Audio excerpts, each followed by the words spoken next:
Hi viewers. இன்னைக்கு February 13. Siragadikka ஆசை serial என்னாச்சுன்னு சொல்லி பார்க்கலாம்க்கு முன்னாடி சேனல் சப்ஸ்கிரைப் பண்ணாதவங்க மறக்காம சப்ஸ்கிரைப் பண்ணுங்க.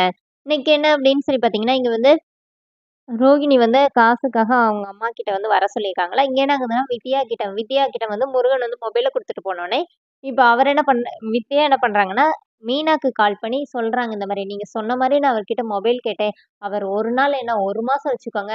உங்களுக்கு மொபைல் மட்டும் இல்ல, என் உயிர கூட தருவேன், என் மனச கூட தருவேன்னு" சொல்லிட்டு போயிட்டாருன்னோனே, "அப்ப நீங்க ஒருத்தர லவ் பண்றீங்க" அப்படின்னோனே, "இல்லங்க அவர் தான் என்ன லவ் பண்றாருன்னோனே."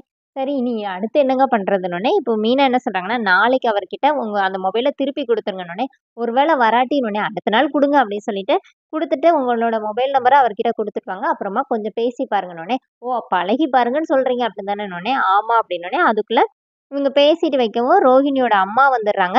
அதுக்கப்புறம் ரோஹிணி வேகமா வராங்க. "வாடி உன்னோட அக்கவுண்ட்ல தான் இந்த நகையெல்லாம் வைக்கணும். வா" அப்படின்னு சொல்லி கூட்டிட்டு போறாங்க. அப்புறம் அவங்க அம்மா வேற சொல்றாங்க, "இது கிறிஷுக்காக அவனுக்கு எதிர்காலத்துல யூஸ் ஆகும்னு தானே நீ சேர்த்து வச்ச" அப்படின்னோனே, "நான் இப்ப இங்க தானம்மா இருக்கேன். அவன நான் அப்படியே விட்டுற மாட்டேன். விடுமா" அப்படின்னு சொல்லிட்டு வித்யாவ கூட்டிட்டு கிளம்புறாங்க.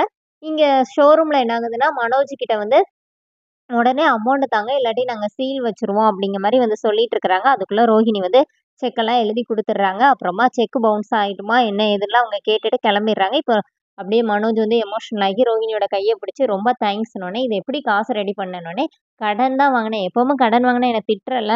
இந்த மாரி சூழ்நிலையில அப்புறம் என்ன பண்ண முடியும்? என் ஃப்ரெண்ட்ஸ் கிட்டலாம் கெஞ்சி வாங்கிட்டு வந்திருக்கிறேன். சீக்கிரமா திருப்பி குடுத்துறணுன்னோனே", இப்போ மனோஜ் ஓடி போய் ரோஹிணிய வந்து ஹக் பண்ணிக்கிறாரு இந்த மாரி. உடனே ரோஹிணி சொல்றாங்க, "பின்னாடி பாரு எல்லாரும் நிக்கிறாங்கன்னோனே", "இத தவிர எல்லாத்தையும் பார்ப்பீங்க. போங்கடா போய் வேலைய பாருங்கன்னு" சொல்லி அனுப்பிவிட்டுட்டு, அப்புறமா ரோஹிணி கிட்ட போயிட்டு, "இனிமே உனக்கு நான் தான், எனக்கு நீ தான்னோனே", ரோஹிணி என்ன சொல்றாங்கன்னா, "இங்க நடந்தது வீட்ல போய் சொல்லாத. அப்புறமா முத்து கிண்டல் பண்ணுவாரு.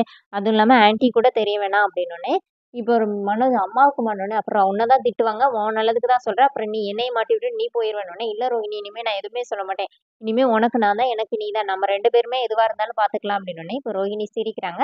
இங்க வீட்ல என்ன ஆகுதுன்னா, முத்து வந்தோனே மீனாவ கூப்பிடுறாரு. கூப்பிடும்போது ரோஹிணி வந்து கதவுக்கு பின்னாடி நின்னு அவங்க பேசுறத கேட்குறாங்க. இந்த மாரி கிரிஷ்ஷ பார்த்த விஷயத்த சொன்னோனே, மீனா ரொம்ப சந்தோஷப்படுறாங்க. அதுவும் இல்லாம அவங்க எங்க வீடு எடுத்திருக்கிறாங்க, எல்லா விஷயத்தையும் சொன்னோனே, இந்த அம்மா எதுக்கு வீடு வாங்கியிருக்கிறதெல்லாம் இங்க இருக்கிறோம்லாம் சொல்லுது அப்படி சொல்லிட்டு ரோஹிணி இங்க திட்டிட்டே நிக்கிறாங்க.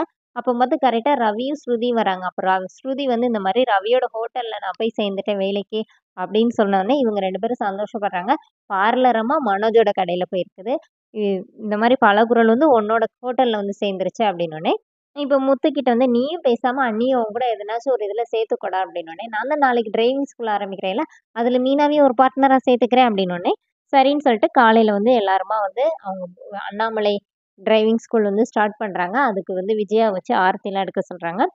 இங்க அப்புறமா மீனா வந்து மேல வந்து எல்லாரும் உட்காந்து பேசிட்டு இருக்கோம். மீனா என்ன சொல்றாங்கன்னா, "நான் தான் உங்களோட ஃபர்ஸ்ட் ஸ்டூடண்ட்ன்னோனே", அதுக்கு அப்ப காசு கேட்டோம்லன்னோனே, "காசு என்ன, நான் செக்கே தரேன்னு" சொல்லிட்டு மீனா போய் செக் எழுத போம்போது, விஜயா என்ன சொல்றாங்கன்னா, "என்ன இவ ரொம்ப தான் பண்ணிட்டு இருக்கா. சில்லற சில்லறையா வாங்கிட்டு இருந்தவ, இப்ப செக்கு குடுத்துட்டு இருக்கான்னோனே", முத்து என்ன சொல்றாருன்னா, "செக் புக் தீந்துற போது" அப்படின்னு சொன்னோனே, ஸ்ருதி என்ன சொல்றாங்கன்னா, "தீந்தா வேற வாங்கிக்கலாம். நீங்க எழுதி குடுங்க மீனா" அப்படின்னோனே, அப்புறமா கொண்டு வந்து குடுக்குறாங்க அண்ணாமலை கிட்ட. அண்ணாமலை வந்து, "இது என்னோட மருமக. ஒழுங்கா பார்த்து சொல்லிக் குடுங்கன்னு" சொல்லி செக்க வந்து முத்துக்கிட்ட குடுக்குறாரு. அப்புறம் அப்படியே வீட்ல எல்லாருமே ஜாலியாகுறாங்க. அப்போனே ஸ்ருதி கிட்ட வந்து அண்ணாமலை கேட்குறாரு, "உனக்கு வந்து ஒரு டிரைவிங் தெரியுமாம்மா?" அப்படின்னோனே, "எனக்கு அதுலலாம் ஃபோக்கஸ் இல்ல அங்கிள். என்னாலலாம் கத்துக்க முடியாது" அப்படின்னோனே, "அப்ப நீங்க கார் வாங்குனா யார் ஓட்டுவா?" அப்படின்னு ரோஹிணி கேட்குறாங்க. அதான் ரவி இருக்கிறார்ல, இல்ல ஒரு டிரைவர வச்சுக்கலாம் அப்படிங்கும்போது, விஜய் என்ன சொல்றாங்கன்னா, "அதான் மீனா கத்துக்கிறாள்ல, அவளையும் டிரைவரா வச்சுக்கோ" அப்படின்னு சொன்னோனே, இப்ப மீனாக்கு ஒரு மாரி ஆயிருது. அதோட என்னோட எபிசோட் எண்ட் பண்ணிட்டாங்க. நாளைக்கு என்ன அப்படின்னா, நாளைக்கு வந்து அந்த 2வது ப்ரொமோ சீன். நாளைக்கு வந்து அந்த ரோகிணியோட மாமாவா நடிச்சார்ல, அவங்களோட சொந்தக்காரங்களோட பையனும், பரசுராம் அண்ணாமலையோட ஃப்ரெண்ட் இருக்கிறார்ல, அவரோட பொண்ணும் வந்து காணாம போயிர்றாங்க. இப்ப அவர் வந்து, "என் பொண்ணு எங்க போனான்னே தெரியல. இந்த லெட்டர் எழுதி வச்சுட்டு எங்கேயோ போயிட்டான்னு" சொல்லி அண்ணாமலையோட வீட்ல வந்து நின்னு அழுறாரு. இப்போ மீனாவும் அவங்களும் அவர தேடி அவங்களோட வீட்டுக்கு போறாங்க. அதோட என்னோட எபிசோட் எண்ட் பண்ணியிருக்காங்க. தேங்க்ஸ்.